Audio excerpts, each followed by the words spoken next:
Pán s vami.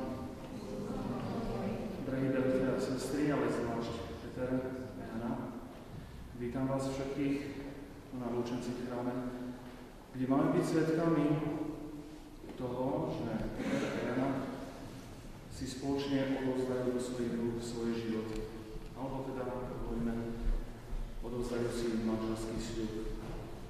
Nie je to len podpísanie zmluvy, ale je to také svedenie Boha. A táto skutočnosť nie je radosťou vás, Boha a vašich rodín, je to radosť celej cirkvi. Pretože vyjadrili ste prianie, aby Boh žehnal vašemu spoločnému životu. A toto budeme spoločne my ostatní prežívať tiež vo svätej omši, v priebehu ktorej prebehne ten sľub. Budeme vždy prosiť za vás Boh, za váš spoločný život. Dá vám Boh, že budeme prosiť za vaše deti. Modlíme sa. Všemovúci Bože, Ty si pozdvihol padnuté ľudstvo uponížením sa Tvojho Syna. Daruj svetú radosť svojim verným, ktorých si vymanil z otroctva hriechu a privedí ich do večnej blaženosti. Skrze nášho Pána Ježiša Krista, Tvojho Syna, ktorý je Boh a s Tebou žije a kráľuje v jednote s Duchom Svätým po všetky veky vekov. Čítanie z knihy proroka Ezechiela. Vošiel do mňa duch, postavil ma na nohy a počul som ho, ktorý ku mne hovoril. Povedal mi: Syn človeka, ja ťa posielam k Izraelovým synom, k odbojnému národu, ktorý sa vzbúril proti nim. Oni a ich otcovia boli neverní až do toho dobu. Sú to synovia s bezočivou tvárou a zatrpnutým srdcom. Ja ťa k nim posielam a povieš: Toto hovorí Pán Boh. A oni, či už ťa počujú alebo odmietnú, lebo je to odbojný dom, nech vedia, že bol uprostred nich prorok. Počuli sme Božie slovo. Čítanie z 2. listu svätého apoštola Pavla Korinťanom. Bratia, aby som sa nevyvyšoval, bol mi daný do tela osteň satanov kosol, ktorý ma bije po tvári, aby som sa nevyvyšoval. Preto som 3 razy prosil Pána, aby odstúpil odo mňa, ale on mi povedal: Stačí ti moja milosť, lebo sila sa dokonale prejavuje v slabosti. A tak sa budem radšej chváliť svojimi slabosťami, aby vo mne prebývala Kristova sila. Preto mám záveru v slabostiach, potupe, v núdzi, v prenasledovaní a v úzkostiach pre Krista. Lebo keď som slabý, vtedy som silný. Počuli sme Božie slovo.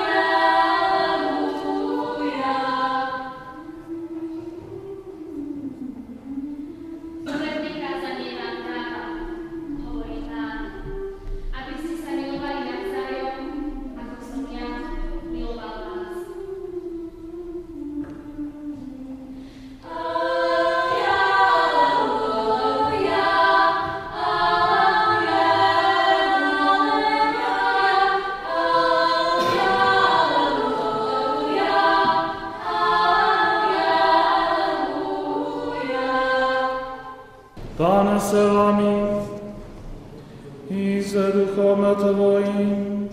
Čítanie zo svätého Evanjelia podľa Marka. Sláva Tebe, Pane. Ježiš prišiel do svojej vlasti.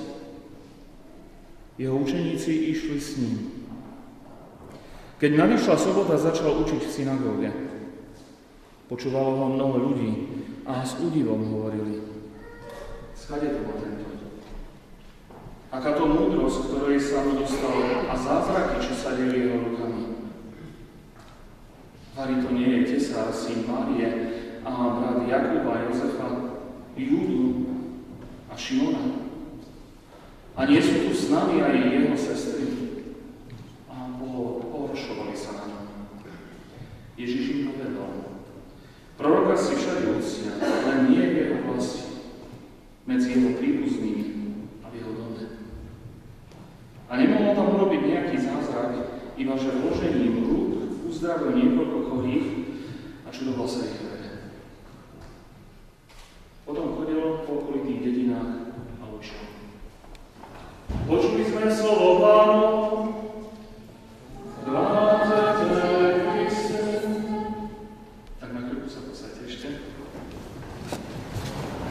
len niekoľko slov, ktoré by som chcel povedať zvlášť pre vás dvoch,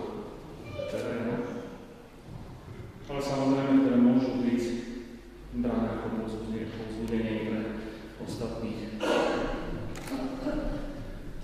Včera som spolu kapucínom. A večer som bol už na svätej omši a brat Braňo, ktorý kázal, tam spomenul veci, ktoré som si už včera hovoril, že nebudem môcť nepovedať. Jedná sa o skutočnosť, on tam rozhodoval samozrejme tieľom hľadiska svadby, ale z hľadiska pravdivosti života človeka. Kde je možné pravdivosť života človeka hľadať, ak nie v úprimnom vzťahu? Predpokladám, že vy ste o vzájomnom úprimnom vzťahu presvedčení. Preto ste sa rozhodli vstúpiť spoločného života. Ale potom tie jeho slova, budem citovať teraz, sú výstižné pre chvíľu. Vo svojej kázni, ktorá bola veľmi horlivá včera, a bola aj dlhá, má skoro pol hodinu, aj toľko hodín budem, povedal: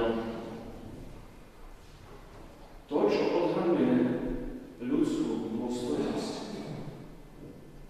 je vzťah. Ten nie je postavený na tom niečo vlastniť, ale je postavený na tom niečo prijímať a niečo dávať. Dal do protikladu túto skutočnosť s tým, čo človek vlastní ako majetok. A tam úžasne sa mi páčilo, keď hovoril: viete, to, čo človek má ako majetok vo svojom živote, keď tomu dá človek srdce, nedočká sa odpovedi: milujem ťa. Majetok to nedokáže povedať. Tam je iný vzťah, iná skutočnosť, iná rovina. Ten si človeka zotročí. Ale to, čo dokáže odpovedať milujem ťa, vychádza len zo vzťahu. Keď som čítal toto evanjelium, zaznela tam jedna nádherná vec. Mnohí ľudia, ktorí počúvali Ježiša, pozastavili sa nad tým, že koná mnohé znamenia a hľadali ho preto, aby videli nejaké to znamenie.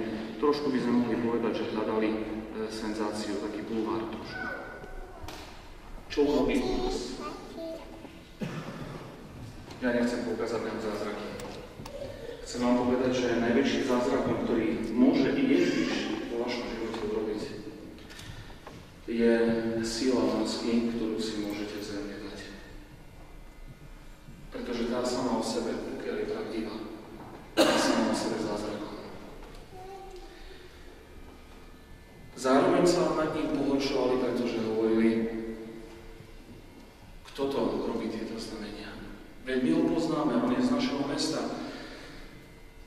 Syn tesára. Takýto nám to robí zázraky. A pre túto neveru a túto pochybovačnosť nemohol urobiť v ich meste veľa znamení.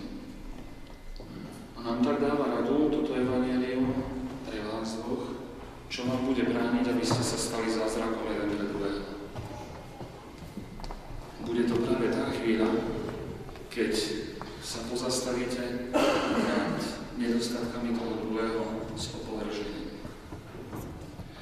Ešte raz budem citovať pátra Branislava zo včerajšieho. Hovoril tam tiež jednu úžasnú vec. Človek, ktorý má vzťah, dokáže v tú chvíľu nevidieť hriech nie preto, že nie sú, ale preto, že dôležitejší je človek, nie je to, čo momentálne urobil. Vy ste našli v sebe zaľúbenie a rozhodli ste sa svoj život spojiť. To, čo sme rozprávali v technikách, len teraz zopakujem. Vaše rozhodnutie nie je získať vlastníctvo v tom druhu, pretože v tú chvíľu by ste sa vzájomne zotročili. To by nemohlo vyviesť nič dobrého. Vy nemáte byť jeden druhému majetkom. Máte byť tými, ktorí prežívajú svoje vzťah, to znamená darovať sa.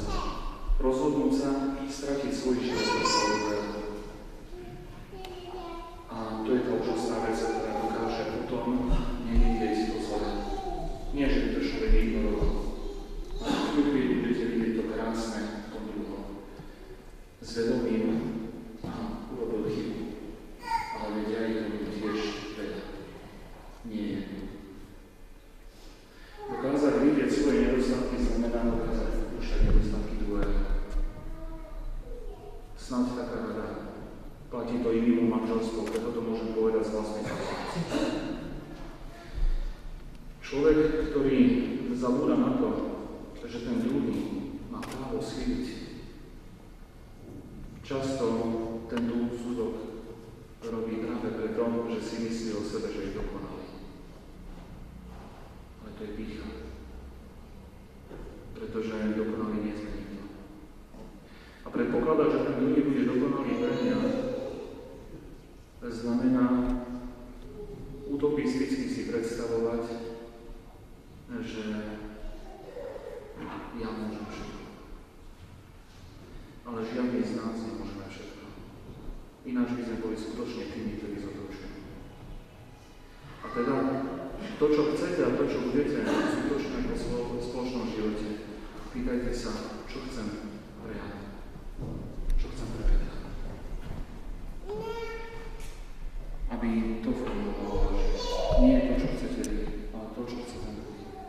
To bol Robert Kriuk, pán dekán, som sedel vzadu na svadbe pred vami a strašne sa mi to páčilo, takže dneska